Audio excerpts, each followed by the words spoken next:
Alrighty, I figured I'd spice it up a little, so today we're going to start a new series. This series is called What's On, and basically I'm just going to be reviewing songs you guys suggest. I put a poll up on my Instagram, which you can follow at over.shore. That's where I'm going to take all my suggestions. I'll put one up every now and then. I will say I was looking for songs, however some people suggested artists. I'm only going to be talking about songs, but if I like the song you suggest, I'll definitely check out the rest of the artist's catalog. Jumping right in, first was Next Girl by Carly Pearce. I heard this song when it originally came out, so I knew ahead of time what I was getting myself into with this one, but what a great song. I love the quick tempo and driving yet staggered drums that really keep it moving.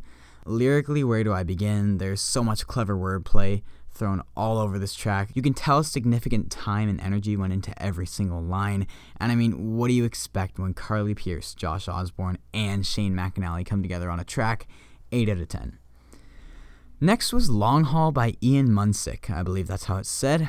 I've never heard of Ian, but right off the bat, the airy floating steel really gives off a renegade, mountainy feel, at least in my opinion. It feels very northern, not sure why, but after giving Ian a Google, I guess it makes sense seeing as he's from Wyoming. I'm not a whiz with American geography, I'm a Canadian citizen, but from the pictures I found off a quick Google search, Wyoming really gives off some Albertan vibes. It does obviously share the Rocky Mountain range, but that's enough geography talk. Back to the track at hand. It feels like a very futuristic take on a northern outlaw sound. Vocals are on point. Ian's voice is naturally higher, and it has a very slight vibrato that gives it a real resonant tone. Percussion is by no means traditional, which is why I said it's like a futuristic sound, but it is not overbearing. I enjoy the big shots rather than little skits throughout the entire track. Overall, the ambience and echoey feel is pulled off incredibly well. Lyrically, it's nothing mind-blowing or earth-shattering, just a guy telling his significant other that he won't ever let her go. 8.5 out of 10, and I'm definitely going to give Ian's other music a listen. Next was Beer on a Beach by Steve Zielik. I probably said that wrong, but nevertheless, I must say I did enjoy the intro to this track. The beachy feel is established right away with a nice electric guitar, and I was even on board with the vocals during the first verse. Steve has a very comedic delivery style, which is obviously the goal of this track, I would assume, but he does a decent job during the verse. The issue with this song, I think, is the chorus. Instrumentally, I think the chorus is fine, but I find Steve's delivery half-hearted and kind of boring. The melody lines are super anticlimactic. He just flutters between the same few notes in his middle register.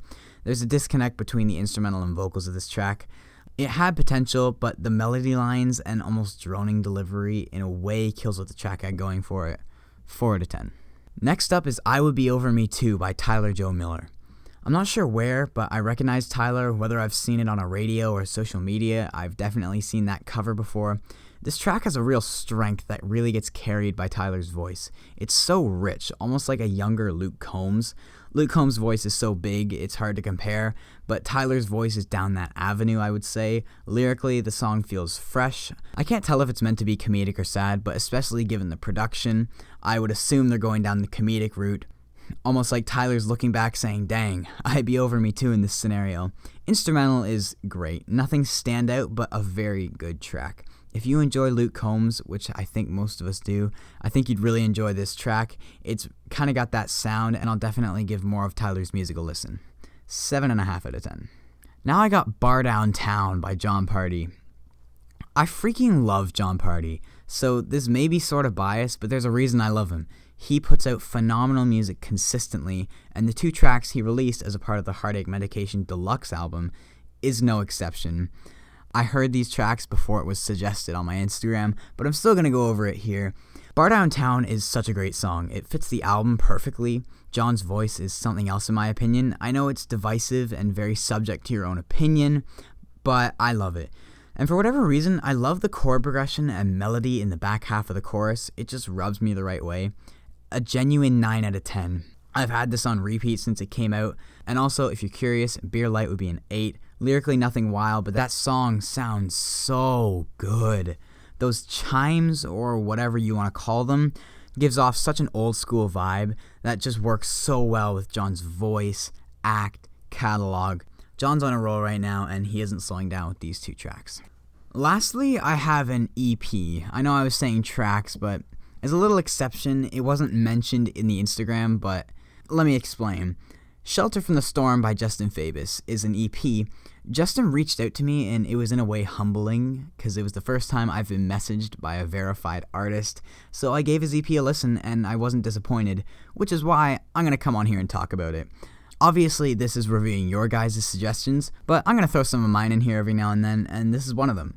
Lyrically, I don't think this EP offers anything crazy. That isn't throwing shade, just personally there aren't too many lines or sections that stand out and really made me pause. But sonically, I think he accomplished the sound he was going for very well. In my opinion, I hear a good deal of Eagles inspiration in this EP.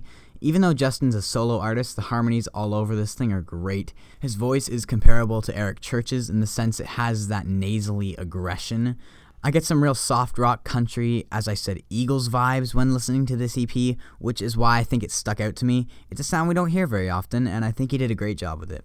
Overall EP score, I'd give this one a 6.5 out of 10. Alright, so that was the very first installment of What's On. I hope you guys enjoyed it. Let me know in the comments if you did. Be sure to follow my Instagram at over.shore. I will be putting polls up every now and then when I'm looking for music, but if you're listening to a track and you think, dang, I really like this song right now, shoot me a DM. I'll give it a listen and consider it for the next episode. Other than that, I think I've said all I needed to say, and yeah, have a great day.